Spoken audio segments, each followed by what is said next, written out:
এই তো উপরে মুস্তাদরাকে হাকিম শরীফে, এটা মুস্তাদরাকে হাকিম শরীফ, এর বাংলা অনুবাদ নেই, এরা বুখারীর ভিতরেই ঘোরে।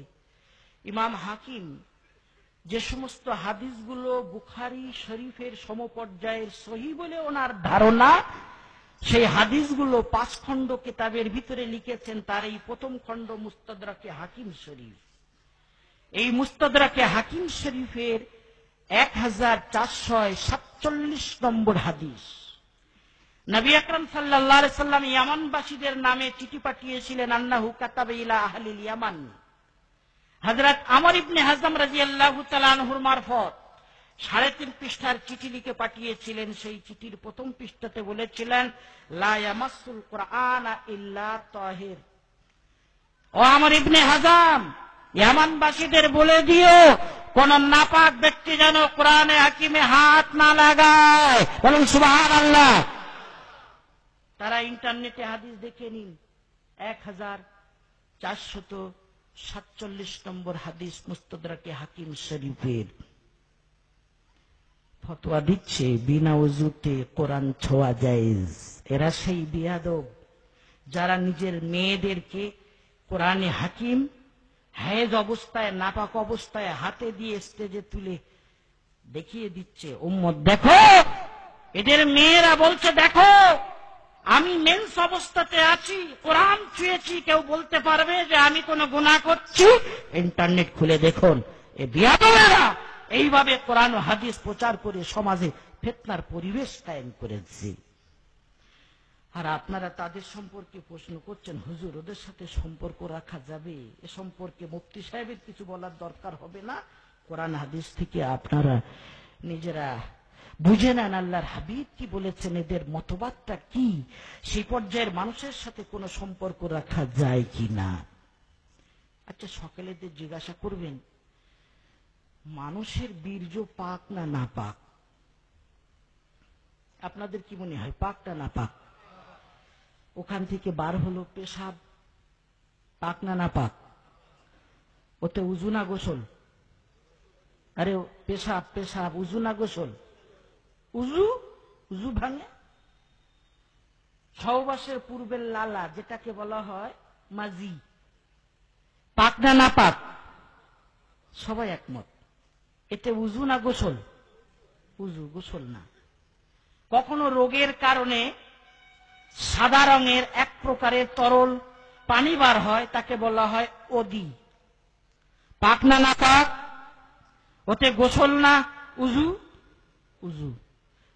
এ 3 প্রকারের তরল পানি, যাতে উযুতে কাজ চলছে, সবাই বলে নাপাক, ওরাও বলে নাপাক। এবারে বড় ভাইয়ের পালা, বীর্য পাক না নাপাক? এরা বলছে আল মানিয়্যু তাহির, বীর্য পাক। বলেন নাউযুবিল্লাহ। এটা নুজুলুল আবরার 49 নম্বর পৃষ্ঠা। সাওয়াউন কানা রাতাবান আও ইয়াবিসান, চাहे সেটা শুকনো হোক ভিজে হোক, গোসলুহু আজকা, ধুয়ে নিলে ভালো হয়, ও আওলা উত্তম, না ধুলেও অসুবিধা নেই। বলুন নাউযুবিল্লাহ। এ মুফতি সাহেবদের বাড়ি কোথায়?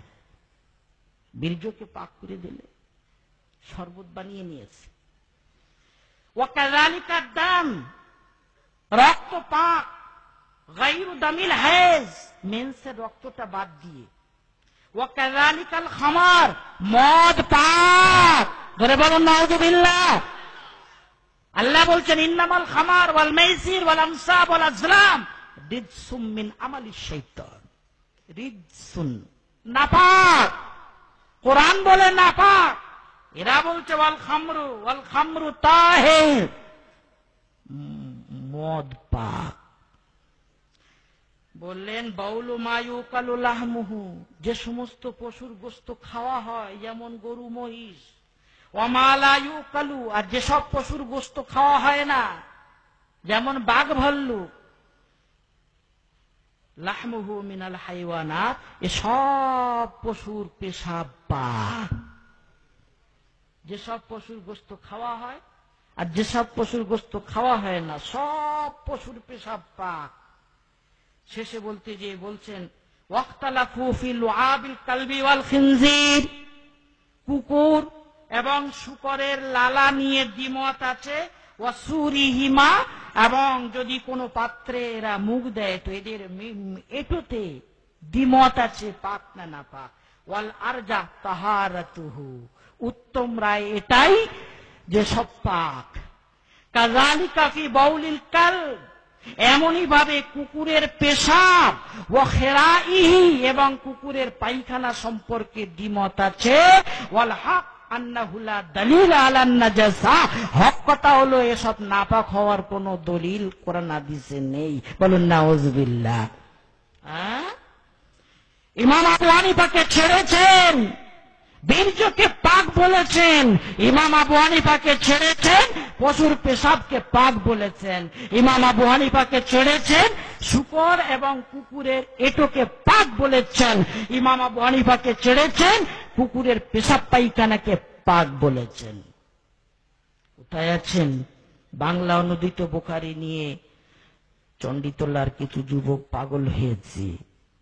তারা জানে না ফুরুই মশলায় এমন এমন কঠিন ফতোয়া তারা দিয়ে রেখেছে। এটা নুজুলুল আবরার ৩য় খণ্ড ৯৪ নম্বর পৃষ্ঠা। এই ৯৪ নম্বর পৃষ্ঠায় পরিষ্কার ভাবে ফতোয়ায় লিখছে, উলামা ইকরামে এটা দেখার দরকার আছে। আমার আগে মুফতি ইব্রাহিম সাহেব বলছিলেন, কিন্তু মুখের কথা, কিতাবে দেখিয়ে যাচ্ছি। বলছে মিনহু ইউলামু আন্না মিনাস সাহাবাতি মান হুয়া ফাসিক। কোরআনের আয়াত দ্বারা স্পষ্ট বোঝা গেল নবীর কিছু সাহাবা ফাসিক ছিল। ধরে বলুন নাউযুবিল্লাহ। নবীর সাহাবাকে ফাসিক লিখেছে। উদাহরণ দিচ্ছে, কাল ওয়ালিদ ওয়া মিসলুহু ক্বাল ফি হাক্কি মুআবিয়া ওয়া আমার ওয়া মুগীরা ওয়া সামুরা। ৫ জন সাহাবার নাম নিয়ে বলছেন, যেমন এই বড় বড় সাহাবা মুগীরা, সামুরা, আমার, ওয়ালিদ, এনারা সবাই ফাসিক ছিলেন। একবার চিল্লিয়ে বলুন নাউযুবিল্লাহ। যারা আল্লাহর হাবিবের সাহাবাদেরকে ফাসিক বলে, তারা কি ইমাম আবু হানিফাকে দুধ কলা ভাত দেবে? আপনারা যে রেগে যান, ইমাম আবু হানিফা তিরস্কার করেছে, ইসলামে তার কোনো ভূমিকা নেই। ইমাম আবু হানিফা কটা হাদিস জানতো? এটা বড় ব্যাপার না। এরা তো এর থেকে আরো বেশি বাস দিয়ে রেখেছে। আল্লাহর হাবিবের সাহাবাদেরকে যারা ফাসিক বলে ফতোয়া দিয়েছে,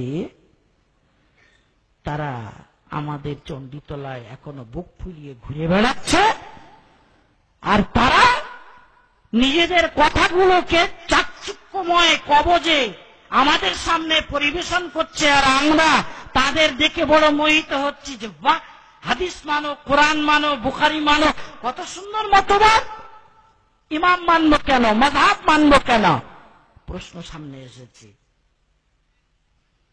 ধোকা ধোকা। ভালো করে শুনবেন, যেসব ভাইয়েরা হানাফি ছিলেন, আহলে হাদিস হয়েছেন, হতে চাচ্ছেন, বা যারা হানাফি আছেন, বা আগে থেকে যারা আহলে হাদিস আছেন, বা যারা সৌদিতে যাওয়ার পরে ওখানে নাকি সবাইকে আহলে হাদিস পেয়েছেন, আমি সবাইকে বলছি, মাযহাব মানতে হবে কেন? ইমাম মানতে হবে কেন? আমার নাম ঘোষণা করার সময় মুফতি মুঈন সাহেব বলছিলেন, আমরা জানতে চাইছি যে হুজুর, আপনি আরবিতে বুখারী শরীফ পড়ালেন, পড়াচ্ছেন, আজও বুখারীর খেদমতে আছেন, আপনি তাকলিদ করছেন, ইমাম মানছেন, মাযহাব মানছেন কেন? কোন আশায়, কোন নেশায়, বা কোন মজবুরির কারণে? সেটা একটু খুলে বলবেন। ভালো করে শুনবেন। ইমাম আবু হানিফা রাহমাতুল্লাহ আলাইহিকে মানার বিশেষ কোনো প্রয়োজন যদি না থাকতো, তাহলে ইমাম আবু হানিফার কোন রকমের গোলামি আমরা করতাম না। তিনি কে? তাকে কেন মানব? তবে ৩টে মজবুরির কারণে ইমাম আবু হানিফাকে আমরা ইমাম বলে মানি। কটা বললাম? নম্বর ১, হাজার হাজার মাসলা এমন আছে যেগুলো কোরআনে নেই, হাদিসে নেই। সে মশলাগুলোর সমাধান পেতে গেলে আপনাকে চার ইমামের কাউকে অবশ্যই মানতে হবে। চার মাযহাবের কোন মাযহাবকে অবশ্যই মানতে হবে, না মানলে চণ্ডীপুরের যুবক আপনি পাথর প্রতিমা হয়ে কিয়ামত পর্যন্ত দাঁড়িয়ে থাকবেন, নড়ার উপায় আপনার থাকবে না। প্রথম কারণ, আল্লাহ চাইলে আমি ব্যাখ্যা করে বলবো। দ্বিতীয় কারণ, শরিয়াতের বহু ক্ষেত্রে কোরআন ও হাদিস বাহ্যিকভাবে পরস্পর বিরোধী। কোরআনের আয়াত একরকম বলছে, ও আয়াত একরকম বলছে, হাদিস একরকম বলছে, ও হাদিস একরকম বলছে। বা কোরআনের আলোকে এই বোঝা যায়, ঠিক তার উল্টোটা হাদিসের আলোকে বোঝা যায়। এরূপ ক্ষেত্রে চার ইমামের কাউকে না মানলে, চার মাযহাবের অনুসরণ না করলে আটলান্টিক মহাসাগরে যেখানে টাইটানিক জাহাজ ডুবে যায়, ওখানে আপনি কলা গাছের ভেলা নিয়ে পার হতে পারবেন না, পারবেন না, পারবেন না। এটা দ্বিতীয় মজবুরি। কোরআন হাদিসে যেখানে বাহ্যিকভাবে পরস্পর বিরোধী কথা আছে, আপনি চার ইমামকে না মানলে সিদ্ধান্ত নিতে পারবেন না। আর যদি সিদ্ধান্ত নিজেই নিতে চান, আপনাকে চার ইমামের পরে পঞ্চম ইমাম হিসাবে আত্মপ্রকাশ করতে হবে। পড়তে পারেন না আল কোরআন, আর নেড়ার বিপরীতে বুখারী শরীফের তরজমা করতে পারেন না, পেয়েছেন বাংলা অনুদিত বুখারী। আপনি যদি ইমাম আবু হানিফা, ইমাম শাফি, ইমাম মালিক, ইমাম আহমদ ইবনে হাম্বলের সাথে টক্কর দিতে যান, তাহলে আপনার কলা গাছের ভেলা আটলান্টিক মহাসাগরে খুঁজে পাওয়া যাবে না। তৃতীয় মজবুরি ইমাম মানার। তৃতীয় কারণ, কোরআন ও হাদিসের বহু কথা স্পষ্ট, কিন্তু শব্দ ব্যর্থবোধক। সে শব্দের ডিকশনারিতে মানে এও হতে পারে, ও হতে পারে। আপনি কোনটা নেবেন? যদি বলেন হুজুর কেন বাংলা অনুবাদ করা বুখারী, বাংলা অনুবাদ করা আল কোরআন দেখছি এখানে রাখা আছে, এতে যেটা লেখা আছে সেইটা। বন্ধু, ওই আয়াতের আল্লাহ পাক যে শব্দ ব্যবহার করেছেন তার দু রকমের অর্থ হতে পারে। একটা অর্থ ওখানে লেখা আছে, সেইটা নিয়ে নাচানাচি করছো, তার মানে অনুবাদক যে অর্থটা নিয়েছে তার তকলিদ করছো। আরেকটা অর্থ যে মাঠে মারা গেছে, সেটাও যে ডিকশনারিতে আছে এবং কোরআন হাদিসের মোতাবিকও বটে, সেটা ছেড়ে দিয়েছে, তোমার কিন্তু জানা নেই। তাহলে যে মশলা কোরআন হাদিসে নেই, ওটা পাবার জন্য কোরআন হাদিসে যেখানে বাহ্যিকভাবে পরস্পর বিরোধী, সেখানে বাহ্যিক পরস্পর বিরোধিতা নিরসনের জন্য, আর যেখানে কোরআন হাদিসের শব্দগুলো বাহ্যিকভাবে ব্যর্থবোধক, এ অর্থ হতে পারে, এও হতে পারে, ওখানে কোন অর্থটা নেব সেটা জানার জন্য এই তিনটি কারণে আমরা কোন মাযহাব মেনে থাকি।